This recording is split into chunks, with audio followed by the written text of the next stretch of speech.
Ito muna, mga kababayan, yung ating pag-uusapan. Thank you so much po.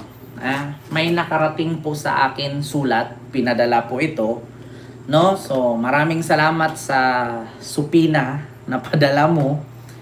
Haharapin ko po ito, no? Hindi po ako natatakot. Bakit? Bakit ka natatakot? Yun ngang nagbanta sa presidente, hindi nakulong, ako pa kaya. Ito, makapal po ito. Supina po ito. Natanggap ko kaninang umaga. So, bubuksan ko po, mga kababayan. Bago po tayo magpatuloy, ay may hindi naman siya warrant, supina po siya kasi kung warrant, pulis po ang nandito. So, ito po ay mula sa sagisag ng Pangulo ng Pilipinas. Maraming salamat po, mga kababayan, especially kay Pangulong Bongbong Marcos, na pinadalhan niya po tayo ng message. So, di ko alam kung ano po itong mga laman nito. So, meron pong pinadala sa atin. Ito po, mga kababayan, from Malacanang Palace po ito. From Malacanang Palace po yan. May pinadala po sa akin, supina po ito. Wait lang, mga kababayan. Saglit, tanggalin natin itong ano na to. May tip kasi siya. Basahin natin. Ito po. Ayan. Ay, ito nga ang laman. Ayan, Malacanang Palace po yan. Maraming salamat po, President Bongbong Marcos, for appreciating me. Sa ayan, Mr. Kent Garcia. Bagong Pilipinas, headquarters. Ayan Ayan. So, may nakarating po sa akin. Ito po, natatak po yan, Malacanang. At ito po, ang first family.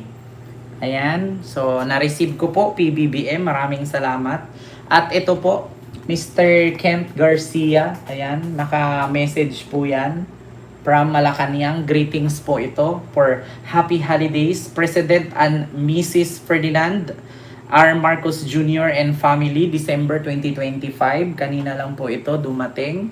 Dear Mr. Garcia and family, may this season of joy and thanksgiving inspire us to work together in building a more peaceful, prosperous, and compassionate nation. Wishing you all, your loved ones, good health, happiness, and renewed hope for the year ahead. Happy holiday, President and Mrs. Ferdinand R. Marcos Jr. and family. Ayan po, mga kababayan. So, na-receive ko po siya at bukod po dito, akala ko nga baka may pera, wala naman. Sabi nga ni Mama, bawal daw po yung ganon. So, ito, meron pong binigay sa aking kalendar, si PBBM. Akala ko talaga kanina supina. Kasi nakalagay kasi, ano daw to, ayan po yung kalendar, nakalagay po dito. Ito po ay mapa po ng Pilipinas, no? Sa ano ito, Intramuros po ito. Ayan, ito po ay ano ata ni First Lady Lisa, no? Yung pag-develop sa Intramuros. Ito po yung mapa ng Intramuros, ayan, at saka ito 2026 calendar. Ito po yung bigay sa atin. Ayan, marami-rami po yan, no? Iba't ibang picture. And binalot pa po talaga, no? Maraming salamat po PBBM and First Family, ayan, sa pag-appreciate, no? Actually, mga kababayan, no, kahit kayo meron po kayong ganito, kung sakali man na manghingi kayo kay PBBM, tapos may binigay pa sa aking kalendar. Kaso kalendar ni BP Sara po ito. Kalendar ni BP Sara.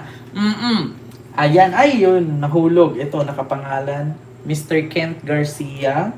Ito po, kalendar nila PBBM. Tapos ito po ang First Family. Ayan, calendar 2026. Idikit ko talaga to dito sa ano. Syempre, once in a lifetime lang to, mga kababayan. First ever ko nakatanggap from Palacio.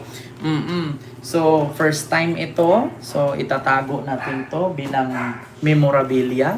At ito, mga kababayan, binigyan ako ng duffel bag na may lamang $1 billion. Ito po, binigyan po ako ng bag, no, ito po ay from Malacanang, no, mga kababayan. So, ayan po yung bag. Bubuksan ko lang po. Bubuksan po natin, mga kababayan, yung bag. Ay, maganda po siya, no? Maganda po yung bag from Malacanang. Ayan. So actually, dalawang zipper po siya.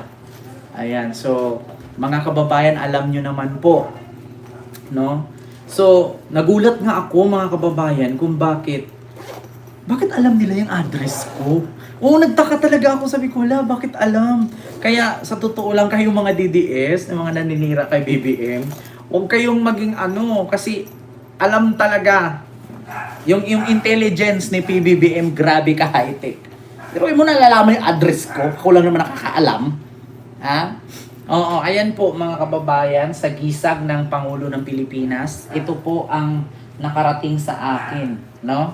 So maraming salamat po sa First Family at kay PBBM na na-appreciate niya po yung pagiging pagbablog natin, no? Kahit hindi man tayo nakapunta doon, hindi man tayo nakakasama sa kanila kasi nga yan din ang isa sa iniiwasan ko na may mga ganyang pangyayari kasi ayaw ko ng chismis kasi pag pumunta ka doon sabihin bayaran ka, di ba? Sabihin agad ito malakas ka kay ganito, may kapit ka ganyan, ayaw ko ng ganun. 'Di ba? So maraming salamat PBBM at sa First Family. First ever kung na-receive ito from Malacanang, mga kababayan. So thank you so much, no? Baka ang akala ninyo naka-receive ako supina, hindi po mga kababayan.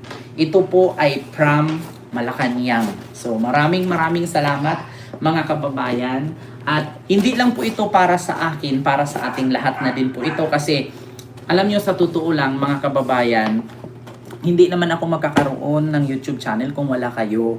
Hindi ako magkakaroon ng viewers kung wala kayo. So kung meron man akong na-receive na ganito, para sa ating lahat ito. Mga kababayan, ako man ang naghawak pero para sa ating lahat ito. No, hindi man po lahat ng Pilipino ay mabigyan ni PBBM ng ganito. So, i-share ko na din sa inyo. Para sa ating lahat ito. Thank you so much po. Nandyan kayo, nandito ako, at ito. Yung parating ni PBBM para sa Pasko. Alam niyo sa totoo lang natuwa ako kanina. Sabi ko, ano kaya to? Kasi never talaga akong nag-o-order sa mga delivery. Minsan nag-o-order dito lang, iba, hindi ako. Ngayon nagulat ako, bakit merong pangalan? Tapos alam yung address. Ayun pala ito. Kaya thank you so much ating lahat po. No? Especially po sa First Family. Maraming salamat po. And Merry Christmas po PBBM, no? At sa ating Pilipino, sa bansang Pilipinas, kahit mapakakamping ka man, mapa-DDS ka man, or maloyalista ka man, Merry Christmas sa inyong lahat, no? Mag-ingat palagi. Ganun po mga kababayan, first time ko pong nangyari nakatanggap ng ganyan from Palasyo. Ang wish ko lang sana, kailan kaya ako makatungtong sa lupa ng Palasyo? 'Di ba? Sana makatungtong ako sa lupa ng Palasyo, mga kababayan. Yan lang din po ang aking hiniling talaga na sana makatungtong ako sa Palasyo. Actually, mga kababayan, ini-invite naman ako. Kaso lang ayaw ko talaga kasi nahihiya pa ako at the time eh. Ngayon kasi may sasakyan na ako. Pwede na ako pumunta doon. Hindi na ako mag-aangkas. Hindi na ako mag-joyride or move it, di ba? Or mag-aangkas. May sasakyan naman na tayo, so makakapunta na tayo someday. Sana. Wish natin yan. Diba? Maraming salamat po, mga kababayan. So, yun po yun ha. Hindi po yun supina ha. Wala po tayong kaso. Yan po ay from Malacanang. Bilang greetings lang po ng First Family sa atin ng Merry Christmas and Happy Holidays daw. Ayan, yun pala dahilan. Oo, at saka, sa totoo lang mga kababayan, ayaw ko po talaga pumunta ng palasyo na nakaangkas or nakamotor kasi po, nahihiya po ako. Bakit? Hindi po kasi makakapasok yung angkas doon or motor. Much better kasi may sasakyan ka, at least may parkingan naman doon kahit maglakad ka na lang. Oo, nakakahiya po kasi talaga. Siyempre, palasyo, pupuntahan mo, nakaangkas ka. Oo, at saka hindi ka papapasukin doon, nakaangkas ka eh. Oo, kailangan kasi pag pumunta ka doon, may invitation ka. Yan, mga ganon-ganon. So, yun po yun, mga kababayan.